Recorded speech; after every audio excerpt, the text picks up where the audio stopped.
All right, hey y'all. Ready, Hey, Hey, ready to Hey, talk about some fun pyro stuff? let's do it. Sweet. Well, we're gonna start off tonight reading some old album reviews that I believe mostly are unfavorable. So that'll be fun to go back to, It was a remember our feeling and how are we feeling now reading it in the future. it was a different time when we thought any press was good press, but it turned out that might have been pretty detrimental, uh, as you see from our Yeah. circumstances as a band now. Yeah, these directly led to our downfall. this So I hope whoever wrote these feels that shame as we read them. is really Um, test our literacy. yeah. Our reading comprehension, yeah. Yeah, Yeah. Steven and Luke, y'all are smart wearing your glasses. I'm gonna be squinting. I'm Ooh. overcompensating right Um, now. Well, who wants to go first? Anyone have a nicer one? I think it was The me. first sentence of mine is not nice, so I know I don't. go ahead and bat lead off, Zane. Yeah, I had the keepsakes one, right? Yeah, yeah. Yeah, Or okay. one of them, the better of the two, I believe. Well, do y'all have it pulled up or do y'all just want me to read it out and paint a picture as I go? Go for Oh it. no, Oh. paint the picture. Yeah, just read it. Okay. I did read the first paragraph before we got on here, and there is a spelling mistake in the first paragraph. Not to knock the guy that wrote it for the mistake. What But, what was what was the website and the author? Just for the record. it's a New Noise magazine, and the author is Kristen McConnell.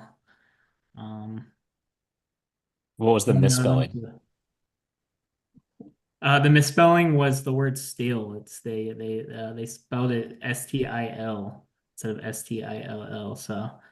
Ah, okay. If it's the chainsaw brand, there's an H in there. I'm sure that's what she was talking Yeah, maybe about. that's Our what. That's what our they meant, our yeah. guitar tone was reminiscent of a shitty '70s steel chainsaw. Yeah, maybe it's like a European spelling. Maybe I'm wrong here. Mhm. All right, I can just go off. Pyro Ohio have been on my radar for a few years now. I always Mm. felt that they were a fairly talented yet underappreciated group in the metalcore genre.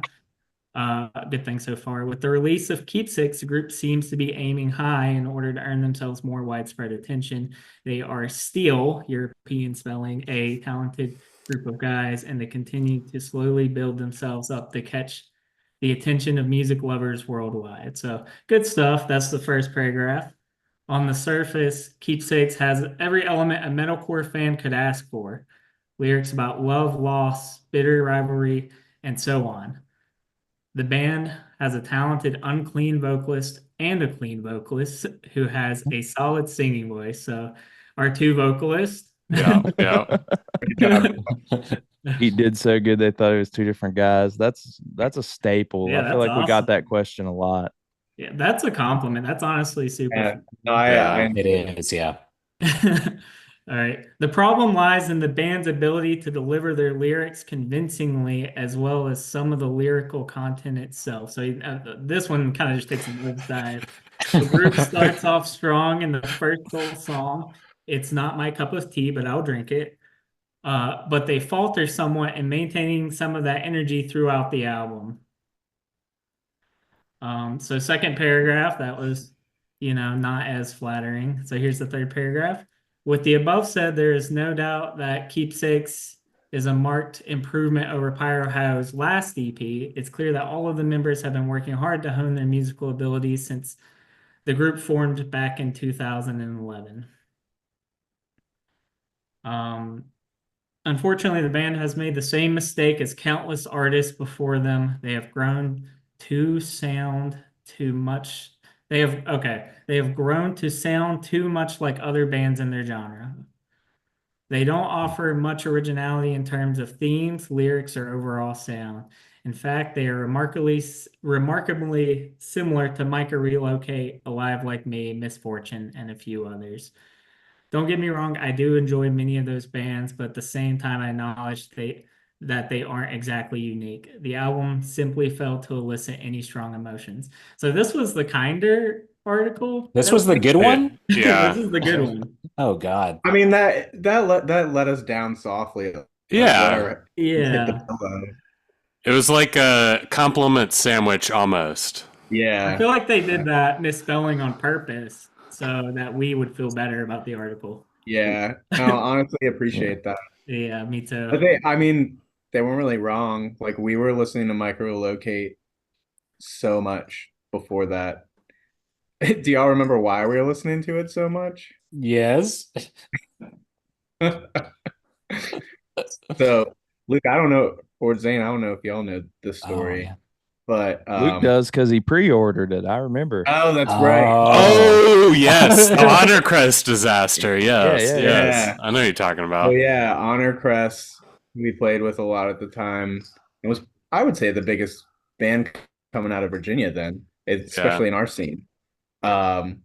They got that record deal with Rise, right? It was with Yeah. Rise. Yeah, Rise. And then everyone was pre-ordering the record. It was taking forever, and they're like, we played a show with them, and we're like, oh yeah, we pre-ordered, and they're like, well, we can give you a copy now, but it's not our album. And we're like, what do you mean? And it was Micah Relocate's album, which had just come out on Rise, cut to their track listing. Which I don't know how you do that. Yeah, that was really weird. Remember, if you skipped the song, it would just be in the middle of a different song because it was cut differently. Yeah. Yeah. That was really weird. But it got us really into Micro Relocate because that album slapped. Yeah, it's So did almost another Crest album once it finally came out. But damn, the trials and tribulations of CDs, that they wouldn't have that problem now because they would just go straight to streaming. Yeah. It wouldn't matter now, yeah. Yeah. But that pretty much like ruined them from what I remember. Yeah. Yeah, they didn't get a great shot because of all the stuff they had to go through for that. Yeah. Yeah, I Yeah, remember you sucks. telling me about that. Bummer. But thanks for showing us Micro Locate. I feel like a theme with that review and all the ones to follow is they love to sit and harp on our execution of things. And there's no way these people sing and play every instrument. There's just no way. Like it's almost like they're trying to stand above from the very beginning as some sort of expert. That's probably a 19-year-old girl that wrote that at the time. You know, I mean, it's kind of strange looking back. And not to say we're just older and wiser, but it's like it all seems so corny now. But I remember reading these and being like, oh, they hate my band. Better go, sulk about it. Better go, be angsty. But I guess when in Rome, winning an emo band, go be emo about stuff like that. Yeah. I think the other side of it is too, like it's sort of boring to just write a review that's totally positive, even if it's generally a good, like everyone has things to improve on. Like a band from our like position probably wasn't going to put out a masterpiece at that point in time. Yeah. So there's certainly things that are valid, like complaints about any album like a band like ours puts out. And for like someone who's trying to get, notoriety as on a review site, just to write like a plainly, oh, this band's great, they should get all the notoriety. That doesn't get clicks, right? Yeah. Yeah. Well, and if you're like, that's all you're doing is writing reviews, you're listening to a ton of music, and I imagine after a certain point, like, it's easier to write something negative than it is positive. Yeah. Well, and with that, if you are listening to a bunch of albums and they are metalcore, they probably do sound very similar. So you probably can get tired of it. Yeah, just sitting Same there playing tropes devil's and advocate. yeah. Yeah. Makes sense. Well, What you're saying speaking is that of- he did nothing wrong. Yeah. Shall we jump on to the other Keepsakes review that we have? Absolutely. This one is, That's you. this one's, yeah. Oh, I don't we know. have three then because I have a keepsakes Oh, review. okay. So this one starts off. So this is by Ouch That Hurts, and I don't know if there's a person. Yeah, Cat Hass, Cat with two T's and two S's for Hass. So any kind of document is going to be quality when it starts off with the Merriam-Webster dictionary defines blah, blah, blah. So they say the Merriam-Webster dictionary defines a keepsake as something given or kept or given to be kept in memory of a person, place, or happening. As creatures of higher thinking, we have an innate ability to create and attach meaning to places and objects within our environment, to our relationships with other creatures, and to our physical forms and sense of self for the purposes of identity. Oh my God. This is, yeah. Sounds like she understood the That, theme behind the record yeah. better than we did. So Yeah, fair, That's fair. This is like a class project. Yeah. Yeah. It's like a class paper. The other guy was Okay. just like, yeah, they're all right. So the first packer is most about that, like what are keepsakes, blah blah blah. Okay. Sometimes these items serve as gentle reminders of an old friend or family member, a moment, and or a pleasant memory. Sometimes the reverse may happen. The keepsake item either takes on a new negative form over time, for instance, if an old friendship has ceased, or if someone has gifted you a reminder of a time, place, event, or person that you would rather prefer to forget. Unfortunately, the latter can be said for Pyro, Ohio's keepsakes. And they had to Yeah. hit the nosedive. Wait, but does that mean that it was bad, or like we really just struck a chord and reminded them of like the worst time in their life? Yeah. Yeah, that is true. Okay. That I've is never true. read it like that. Maybe They Yeah. it had to was pull out the dictionary for this one. maybe that first song just like dug so deep they couldn't recover from it. Penang. But maybe the rest of the article will answer that. Yeah. I've got to say that this review is sort of maybe more creative, maybe more. This is probably a more seasoned reviewer than the one that Zane read. So they say the first alarm bell that began violently ringing was the introductory title track, which primarily featured electronic elements of rising synth and a few sort of eerie tones that are stylistically a bit reminiscent of Linkin Park's Numb. I'll take it. Oh yeah. Cool. Just as fast as this ensemble of sounds was ramping up, so were my concerns. Like, yeah, like this person has written some reviews before. Like that's some good stuff. An introductory track should not only draw in the intrigue of the listener, but it also sets the tone for the entire album. The issue I had here lies in the overall predictability of the music itself. Okay. I've heard this before. I know I've heard this before. I know that you've heard this before too. Have Pyro Ohio just sent me a message that I can expect the rest of the album to be uniform, invariable, and uninspiring as the rest of the album? The answer is disappointed to me disappointedly came to me with a resounding yes. Okay. This is a very long review. I'm not going to read every part of it, but some of the highlights to me. So they go on to basically talk about, a lot of the tracks on the album. So I recognize the source immediately, the infamous 2009 era MySpace core, the queen of electronic heavy post-hardcore instrumentation, and nasally tenor vocalists. Okay, that's inspiration for a lot of us, so that works with me. Pyro Ohio does not fail to deliver in all those elements. Reminiscent of Icy Star's early work. Love it. Overdriven breakdowns that are predictable as Emir's typical and monotonous 000 breakdowns. I have, I strongly disagree on that point. I think one of the things that we did the best was making breakdowns that weren't necessarily cookie cutter. Just putting it out there. Yeah, I agree. I wish our breakdowns were more cookie cutter. That make it easier for yeah, you. I agree with your disagreement. I wish we had a couple of mirror just like gung gung gung gung gung. Gung gung gung. Yep. I think that was man. I think that was literally one of their songs. Yeah. Chicago's Finest, maybe. I don't know. Anyway, continue, Steven. They do give Zayn some credit on this album. I killed That's it. nice. Probably nice to hear, Zayn.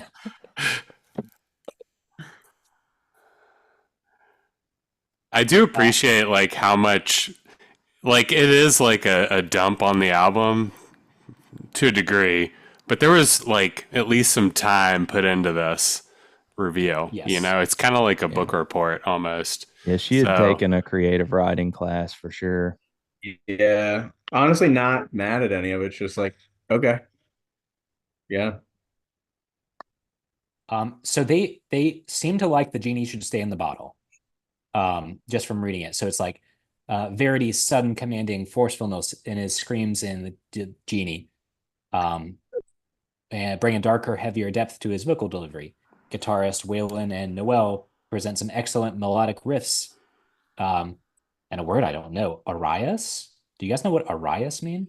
Arias, I believe. What's that? Multiple arias. An aria, I guess they're trying to say a melody, but a synonym. They searched for a synonym of melody, got the word aria, creative writing class type shit. Okay, cool. Yeah. Good. They also credit the fantastically haunting intro and interlude to The Truest Reflection. Yeah. And go on to compliment Zayn some more.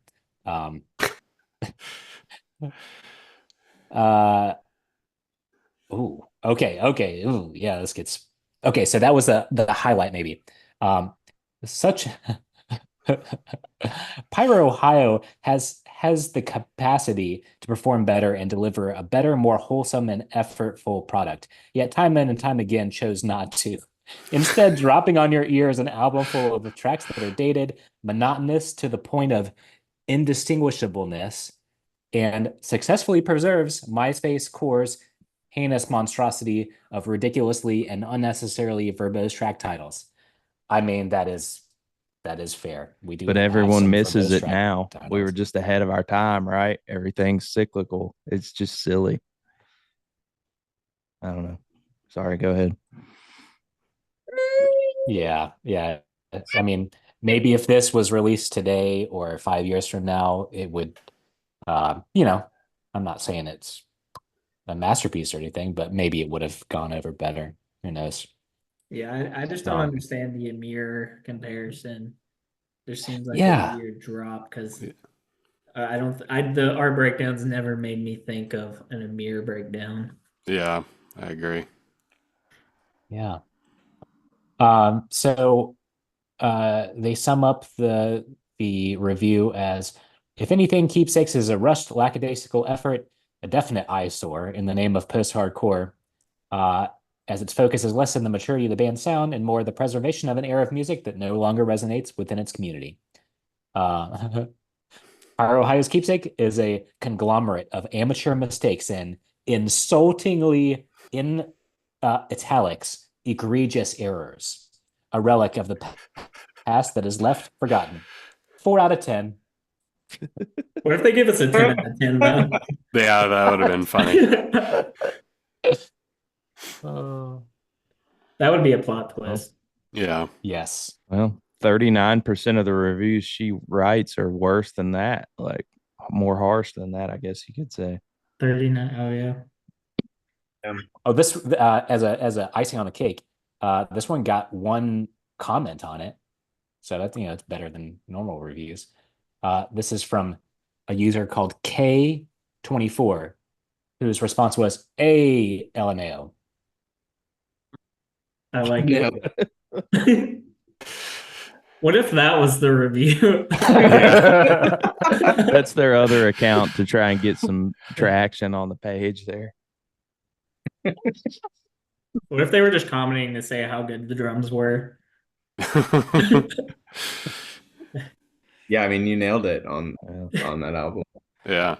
I'm gonna go next. Back in time to the Before the Sunsets EP era. Um, this is from March 6th, 2013. So I believe the day this was released, right, or maybe the day after. Yeah, it's my birthday too. Well, happy belated, Pete. Yeah, thanks. 11 years belated. Yeah. This review is by Grace Duffy for Under the Gun Review. What we have here is a failure to communicate, which that movie is not referenced here, but I'll continue. Or, well, reconcile might be a better way of putting it. Pyro, Ohio have gargantuan potential. All right. Such is evident from the very opening strains of Before the Sunsets, which builds on the promise signaled by their 2012 debut EP, Welcome to Pyro, Ohio. It's hugely ambitious and monolithic in scope with its 7 songs, smashing through its instruments with aggressive precision. This girl's a writer, dude. However, it is also a lesson in how to let bad singing ruin a potentially great band. This was the one we probably meant to give to Pete. Happy birthday. I feel mean. Yeah, happy birthday. I feel mean just reading it to you. I feel awful. This makes me feel like a total piece of shit. This is gonna affect our relationship, dude. Yeah, I know. Hey, we'll make up at the football game in a couple weeks. Maybe. The heavy vocals are perfect. Just as you know, the thing you don't focus on at all.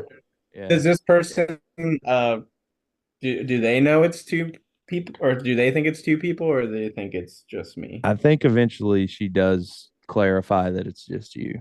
Okay. Yeah. The heavy vocals are perfect.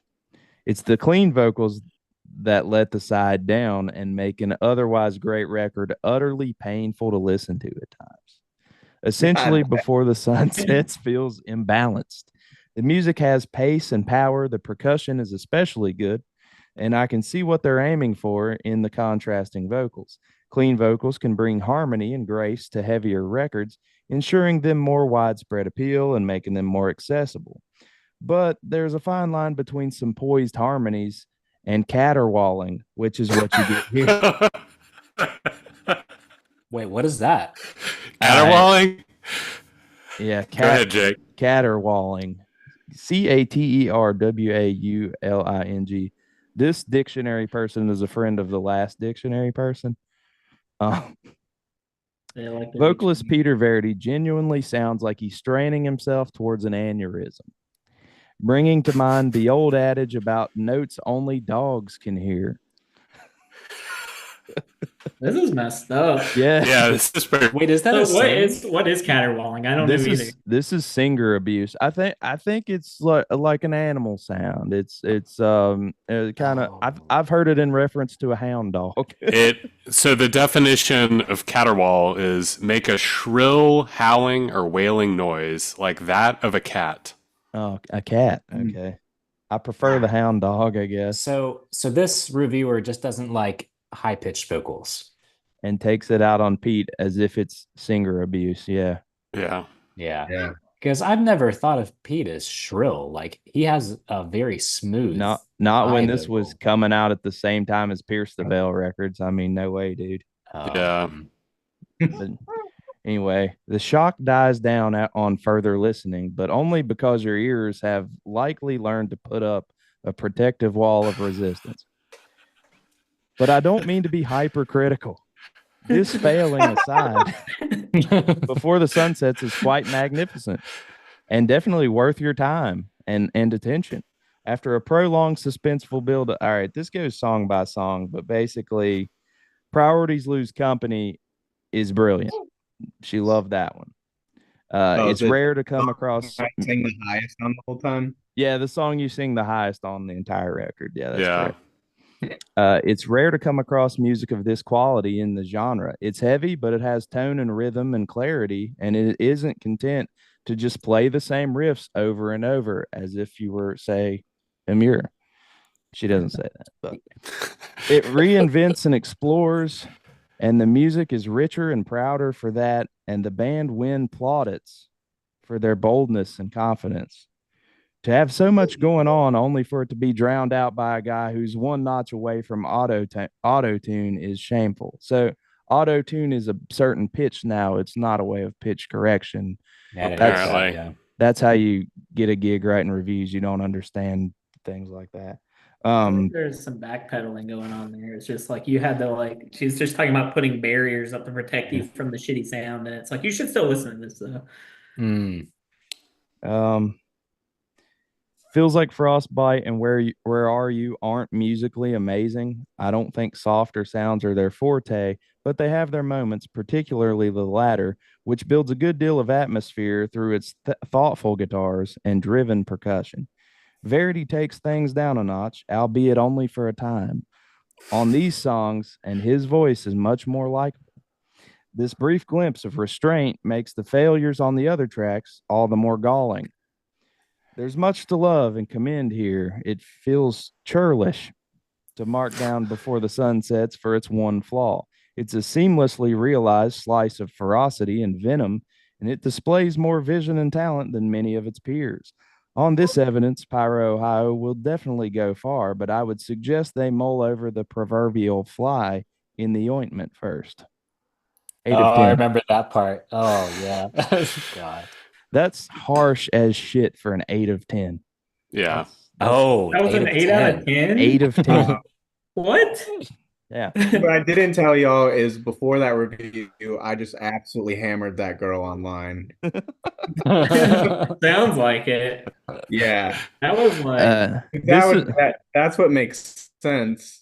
This I'm this surprised she is didn't dox you or something. this is the review where the homie John Armitstead just went after the Cobbits and say kind of defended your honor, Pete, as your best friend, and it's one of my favorite band moments. Do we have any comments on that one? Just John. Oh, What- yeah. Yeah, What did I he say? specifically remember they disabled comments after John's. Yeah. So John says, I have to respectfully disagree with this review on the vocals of Peter Verity on Pyro, Ohio's album Before the Sun Sets. Not a lot of vocalists out there can hit those high notes and with such power and clarity like Peter Verity. There are a lot of bands out there at Warped Tour and other festivals that I would most definitely classify as, quote, utterly painful to listen to at times, but Pyro, Ohio is not one of them. I fully expect the band to be killing it on Warped Tour in the summers to come. They're a great band with a great sound, including the clean vocals. You hit the nail on the head with praising the band for how well the screaming matches the intensity of the band. I agree with that. I don't agree with the harsh criticism of the clean vocals. Peter Verity flat out killed it when he laid down those tracks and matches that when you hear him perform live. Greg Parker, who recorded the band, is a phenomenal producer and engineer who really brought out the band's sound and power in the album that they have live. This review could be classified as utterly painful to read at times. Man, we should have just had I mean, John with the review all our review. albums. Yeah. Yeah. John should write all of our like official promotional stuff. Like Review the reviews. we need to make John do reviews of the band, and then we'll have a way better reputation. I mean, come on. Yeah, Yeah. we'll hit him up for the next one. Yep. All right, Pete. All right, so mine's much shorter than all those. This one's only like 3 paragraphs, so we'll see how deep it gets. But this is also a keepsake one. And the first sentence is, do we really need another one of these? Which the website this is on is called Already Heard. So I wonder if they write any good reviews or they just find things that sound like stuff they already heard. So that's the first sentence. And then, as overcrowded as the modern metalcore scene is, there always seems to be new non-innovators coming through the net, and Pyro Ohio are the latest lot off the production line. All Like the right. fishing Hey, reference. I appreciate that. Yeah, I mean we're some blue collar boys, so that's kind of nice. It's got to a point where you could make a checklist of every teeth-grindingly overused metalcore cliche, and new album keepsakes would be able to tick off more or less every one. depths of hell screams in the verses and some ludicrously helium abused cleans for the chorus? Question mark. I mean, that sounds kind of sick to me. Depths of hell screams, like Yeah, that's thanks, sick. thanks, man. That's what Like, we're going wow. for. Yeah. Yeah. Check. Wacky song titles like It's Not My Cup of Tea, but I'll drink it, and If Only I Could Learn to Swim. Check. Tedious breakdowns and glitchy electronics that are used to pretend there's actually a second dimension to tripe like this. Check.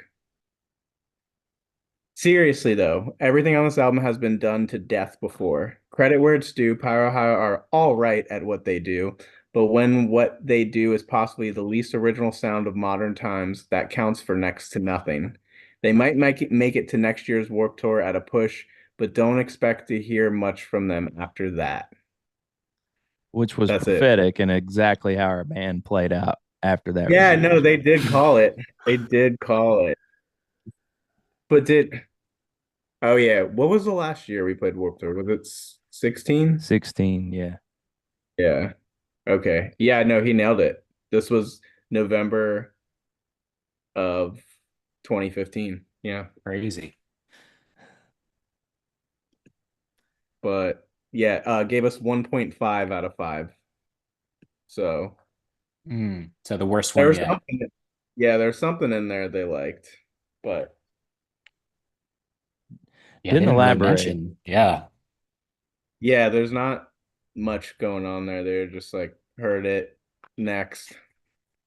Which I mean, fair play. It's called Already Heard, so Probably their they did MO. their job.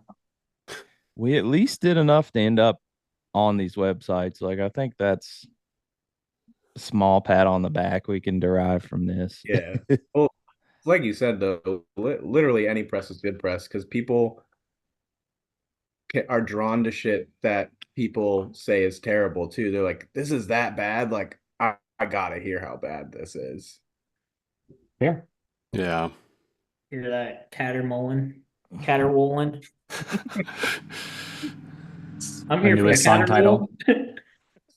I just don't understand all the digs at the vocals. I feel like I never thought It the vocals were ever bad. Obviously, it's maybe it's a cilantro gene. I feel like for some people, it's a soft target. It's kind of like the quarterback on a football team. It's just the easiest. It's the most noticeable when the mistakes are made because none of these people play an instrument. I think. Whoa, That's whoa, my whoa. opinion. Whoa, well, Mistakes. not mistakes. I wouldn't use the word Mistakes. mistakes. I think that people are very opinionated when it comes to vocals because they're front and center. So, I mean, it's like Billy Corgan from Smashing Pumpkins. I would argue he's not that good of a singer, but Terrible. Yeah. album sales, I would say, is pretty good. Yeah.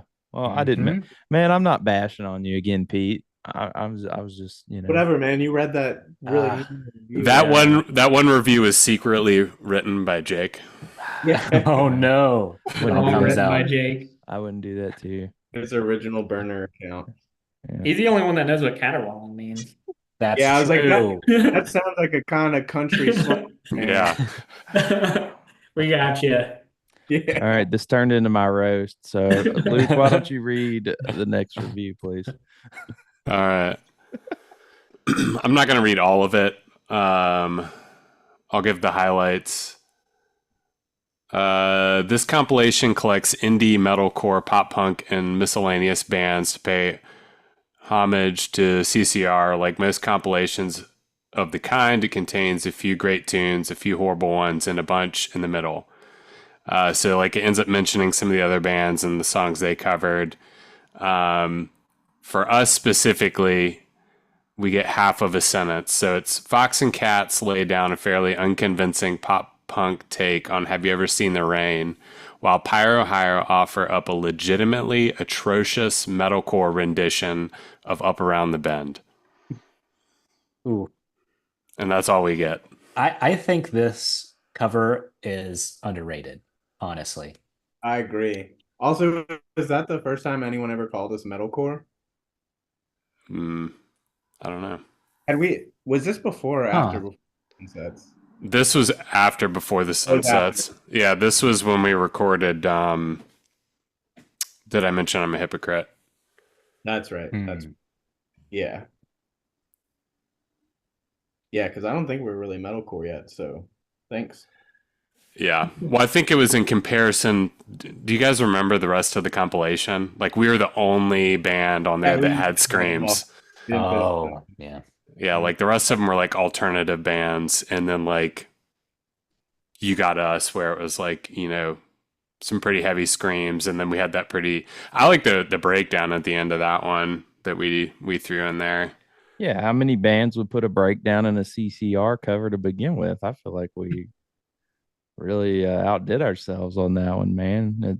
I mean, I was actually proud to show my parents that song compared Yeah, to anything else we did because they were Yeah, familiar with I it. think that's the real test. Did our parents like it? Yeah. my dad did. My Yeah, dad My was dad all too, about yeah. it. and they actually like listened to the real CCR, so I think that's the telling sign. Because our parents would never lie to us about like liking something if they didn't, but we did. Yeah, Yeah. I think my dad's only thing was what did he said? I wish you guys would have done Bad Moon Rising. He was like, I liked it, but I wish you would have done Bad Moon Rising, which I think Mm, would have been much heavier if we had Yeah. done that one. That's a jam. Yeah. That does seem like one of the more mystical CCR songs that you could see, a heavier band maybe doing. I don't know. Yeah. Yeah, I Um, love it. well, those were pretty brutal. yeah, sure thing. Yeah, No, those were good. nice to reminisce on some. Whatever. I'm sure Uh, good uh ones out there too. it took us 10 years, but we finally I'm realized we sure just there are. suck. We suck. Coming to our senses. That was really foolish to do that. That silly little band. Yeah. Oh, but like you said, Jake, like even just having a bad review, just remembering like, like Luke and I writing music on a little friggin' kind of 8-tracky looking recorder in his basement when we were like 14 years old, trying to imagine like actually putting out music and having anyone listen to it. Like, yeah, I feel fine with, having some bad press and getting ripped on people's opinion.